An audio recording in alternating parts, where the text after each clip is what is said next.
Christmas cards stopped coming 3 years before my daughter stopped calling. I didn't notice at first. You tell yourself these things. People get busy. The holidays are hectic. She has her own life now. I told myself that every December, standing at the mailbox in my driveway in Spokane, watching my neighbors carry in armloads of envelopes, while I carried in the electric bill and a Costco coupon. My name is not important. What matters is that I am 63 years old. I spent 31 years working as a civil engineer for the county, and I raised 2 children, mostly alone after my wife Carol, God rest her, passed from ovarian cancer when my daughter was 14 and my son was 11. I did what fathers do. I showed up. Every school play, every soccer game, every emergency room visit at 2 in the morning. I was there. My daughter's name is Vivian. My son's name is Patrick. This is not their story. This is mine. It was Christmas Eve, 2 years ago.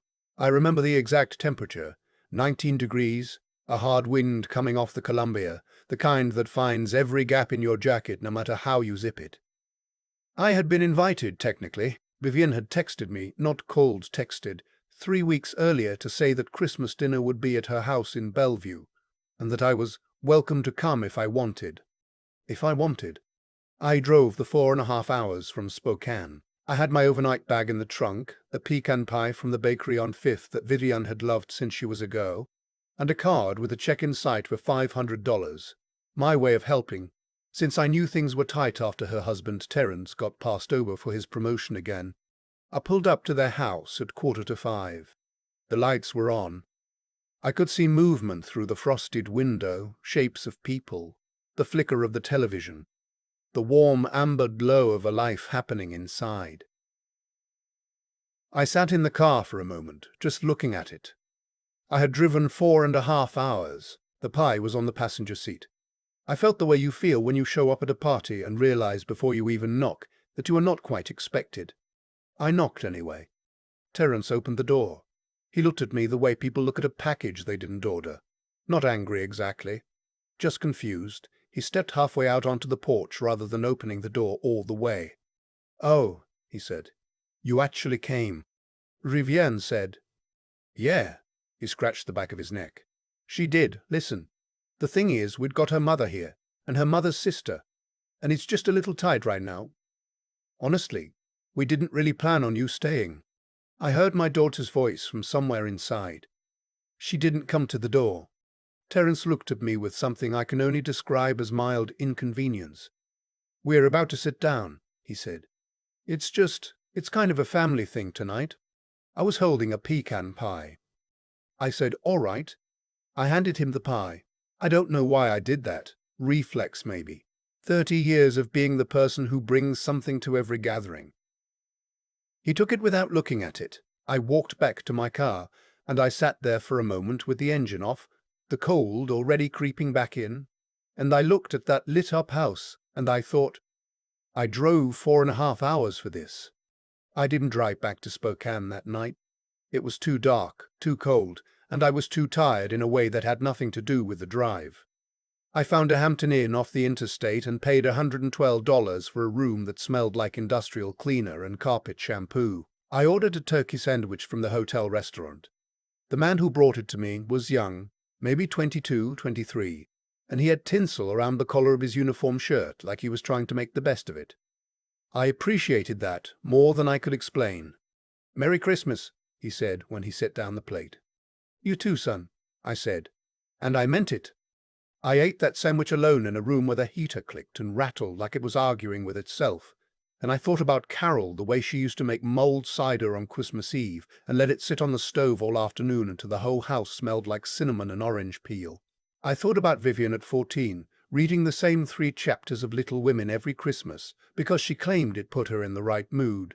I thought about Patrick at 11 setting out cookies for Santa, not because he still believed, but because he said, "Dad, you look forward to this, so I'm doing it for you."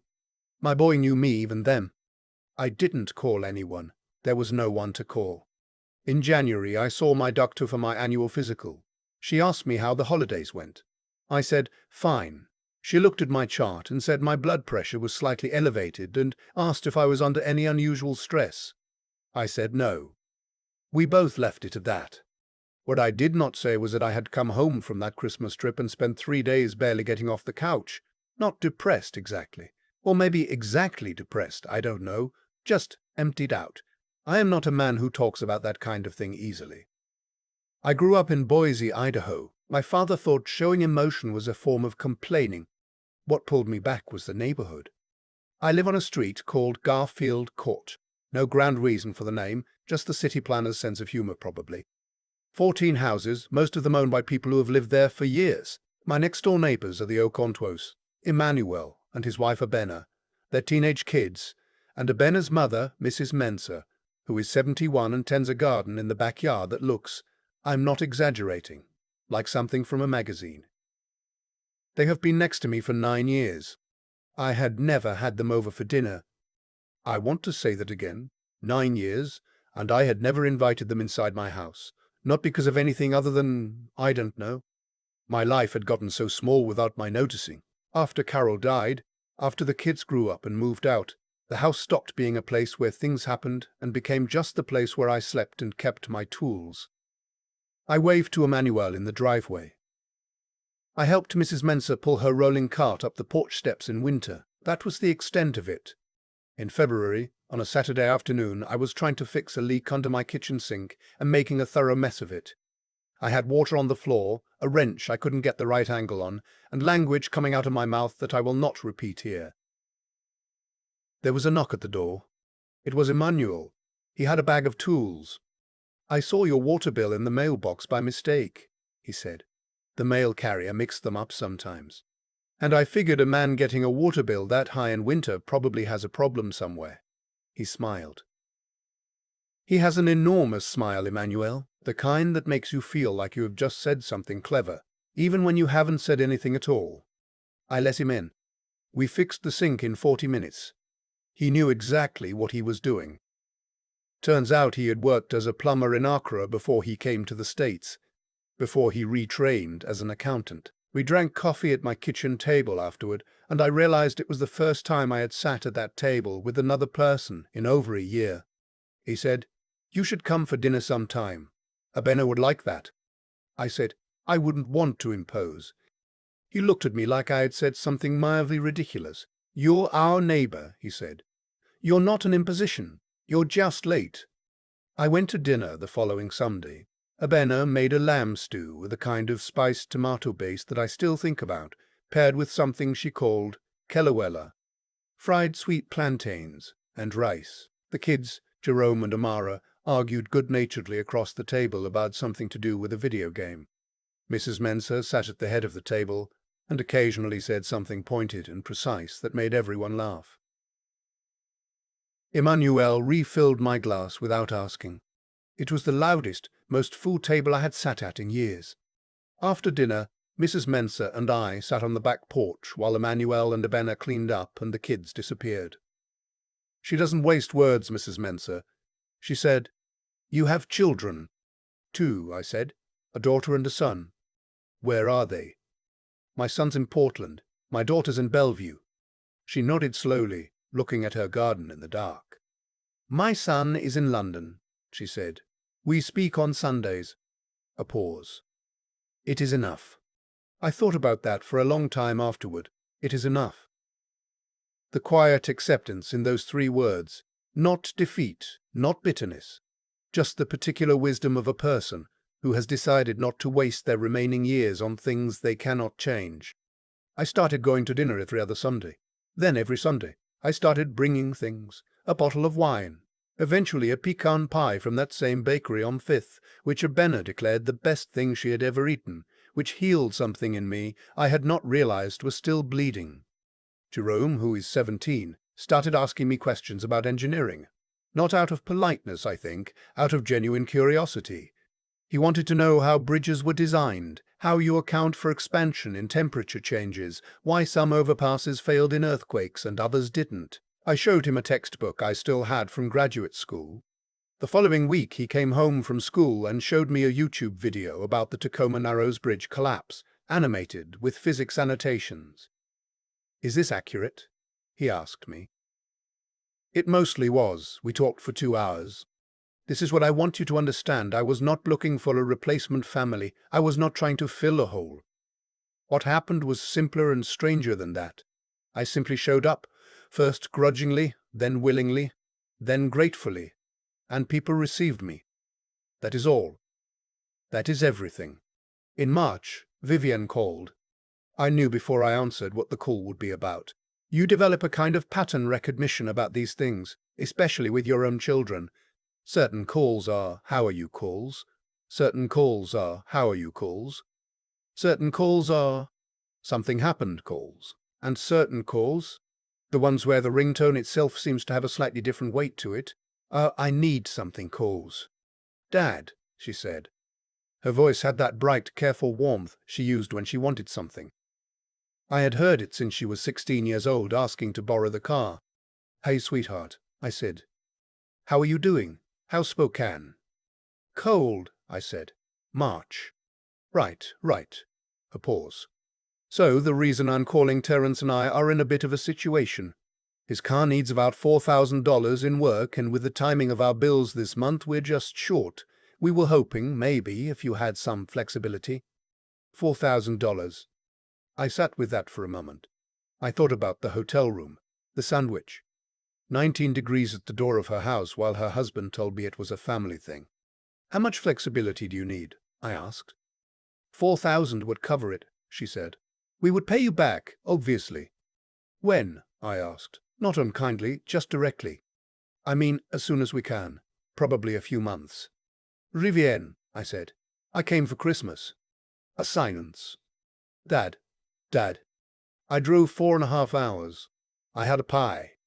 Terence told me it was a family thing, and I stood on the porch in 19-degree weather. I know, that was a misunderstanding. Terence didn't know I had confirmed with you. You texted me. I know I texted you. I'm sorry, okay? It was a mess. But Dad, this is different. We really need help right now. I was quiet for a moment. I was looking out my kitchen window at Mrs. Mensa's garden. Still bare in the March cold, but with the first suggestions of green at the edges. The crocuses coming up through the last of the snow. "I can't do 4,000 right now," I said. "I'm on a fixed income. You know that." "I know, but..." "And I need you to understand something. I can't be the person you call when you need $4,000 if I'm also the person who stands on your porch on Christmas Eve." She didn't say anything. "I love you," I said. "That hasn't changed. But I need to be treated like your father, not like an ATM that you occasionally remember exists." She hung up, not angry, or maybe angry, I couldn't quite tell. Just done with the call. I sat at the kitchen table for a while. Then I put on my jacket and went next door because it was Sunday. My son Patrick is a different story. Patrick is 32, works in IT, lives in Portland with a woman named Sherry, whom I like enormously.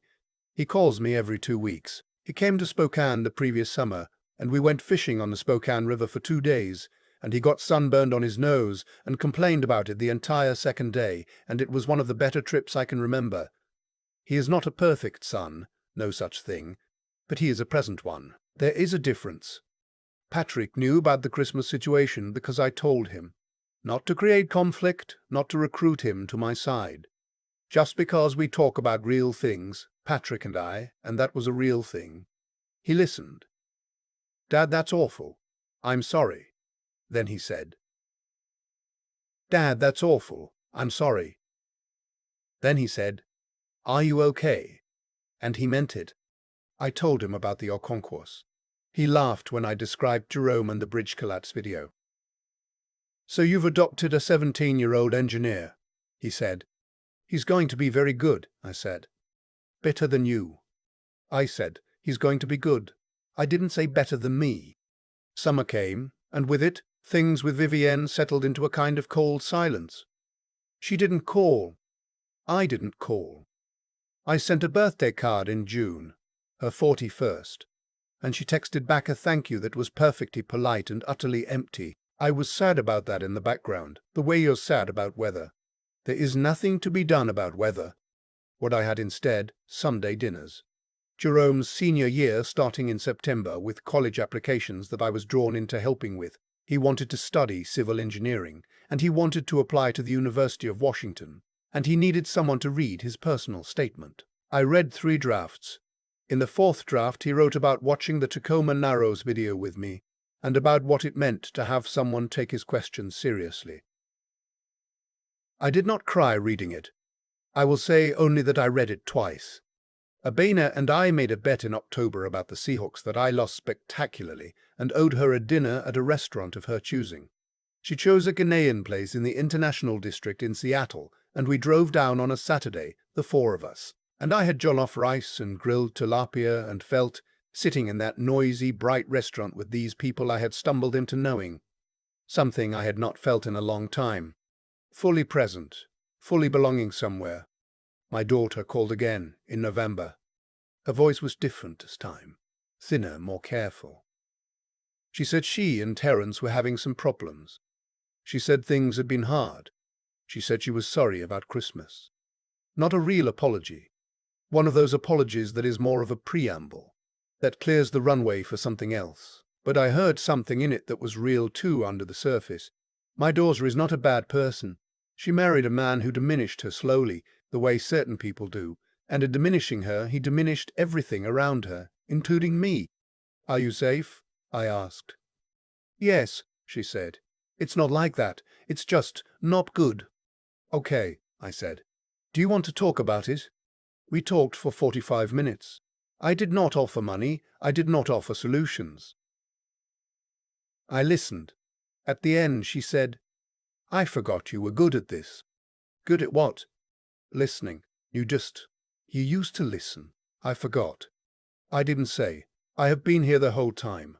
I just said, I'm still here. Jerome got into the University of Washington in December. Full acceptance, engineering program, with a partial merit scholarship. He came over to tell me in person, running across the yard in his jacket, barely zipped, phone in hand, showing me the email. He is a 17-year-old boy who will be 18 next spring. And he grabbed me in a hug that nearly knocked me over. I hugged him back. Emmanuel shook my hand later that night and held it for a moment. He said, You had something to do with that. He did it himself, I said. You know what I mean. I did know what he meant. At Jerome's graduation dinner that following June, the whole family, a restaurant in downtown Spokane, candles on the table, Mrs. Mensah in a dress the color of a summer sky, my daughter showed up. I told Patrick, because Patrick knew Jerome a little by then, had heard all the stories, and Patrick had, without telling me, extended the invitation to Vivienne. She came alone. She and Terence had separated in April. She walked into the restaurant and saw the table, Emmanuel, Abena, Mrs. Mensah, the kids, Patrick and Sherry and me. A table full of people, noisy and warm. The same warmth I had seen through her lit window 2 years ago and been turned away from. She stopped at the edge of the room for a moment. I stood up. She looked at me, really looked at me, the way she used to when she was small and she was trying to figure out if I was in a good mood or a complicated one. And then she looked at the table, at all these people laughing, at Jerome in his new graduation shirt, at Mrs. Mensah gesturing at something with her fork, at the unmistakable fact that her father had a full life that had happened entirely without her. I pulled out the chair next to mine. She sat down. She shook hands with Emmanuel and smiled at Abena and told Jerome congratulations. And Jerome said, Your dad taught me everything I know about load-bearing structures, which made Vivienne laugh in a surprised, helpless way that I had not heard in years. Mrs. Mensah looked at her across the table and said, He speaks of you. Vivienne looked at me. Of course I do, I said. You're my daughter. We didn't resolve everything at that table. You don't resolve 20 years of growing distance in one dinner over grilled salmon and roasted vegetables, but she stayed until the end. She helped carry out the leftovers. She walked with me to my car in the parking lot, and we stood there for a moment in the warm summer dark. I'm sorry, Dad, she said. And this time the runway was already gone. There was nothing left to clear. It was just the apology. I know, I said. You built something here, she said, looking back at the restaurant. I didn't plan to, I said, but yes. She nodded. She hugged me. She held on longer than I expected, and I let her. I've thought about what to call what happened to me over these 2 years. Redemption sounds too grand. Survival sounds too bleak. What it really was, I think, is simpler. I stopped waiting for the family I thought I was supposed to have, and I started paying attention to the family that was actually there, across a driveway, over a kitchen table, through 45 minutes on a phone call, through 3 drafts of a personal statement about a bridge that fell into a river in 1940. Carol used to say that love is not something you find, it is something you practice, the way you practice a skill, badly at first, with a lot of dropped things and wrong angles, and then better. She was right about most things. Mrs. Mensah tends her garden on Saturdays. Jerome calls from his dorm on Sunday afternoons. Emmanuel still has that smile that makes you feel like you said something smart. Abena took me to a Ghanaian cooking class in September, and I made a passable jollof rice that she graded at 70 out of 100, which she said was generous. My daughter came for Thanksgiving this year. She brought a pie. I let her in. I keep coming back to the moment Terence handed me back nothing. Just a half step backward into a warm house and a door that didn't quite close all the way.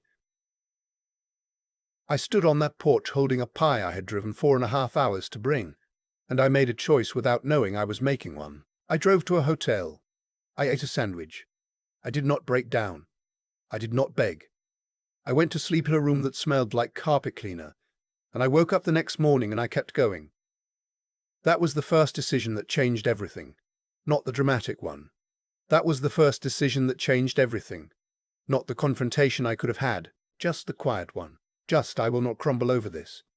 There is something I have learned about cause and effect, that nobody tells you when you are young and still believe that the people who are supposed to love you will always show up. What you do in the moment after you are hurt matters more than the hurt itself. Vivian's absence was painful. Terence's dismissal was humiliating, but what those moments revealed was not a verdict about my worth.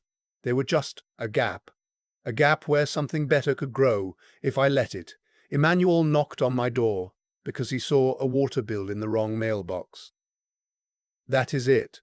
That is the whole mechanism, a piece of mail, a neighbor with a big smile and a plumber's instincts, and a man who was finally empty enough to say, "Come in."